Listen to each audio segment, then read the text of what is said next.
നോട്ടൊക്കെ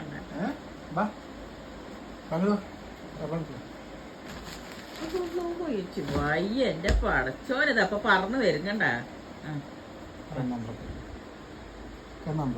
കിടന്ന അമ്മന്റെ കുട്ടി കിടന്നു. ഞാൻ വിളിച്ച 50 വിളി വിളിച്ചാലും വിളി കേൾക്കില്ല അവൻ.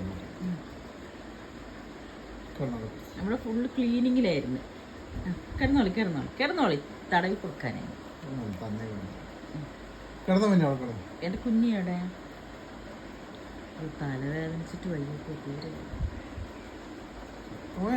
കിടക്കേ നമ്മുടെ കിടന്നോളി വാപ്പാന്റെ കുട്ടി. ചോപ്പൂ നമ്മുടെ സ്വത്തേടറി നമ്മുടെ സ്വത്തേടി പിന്നെ കുത്താപ്പി. ഇനി കുഞ്ഞുമണി വരും. ഭക്ഷണം കഴിച്ചിട്ട് അവിടെ ഉണ്ട്. ഇനി വന്നിട്ട് എന്റെ മടിയിൽ കയറി കിടന്നോ. കുത്തുമ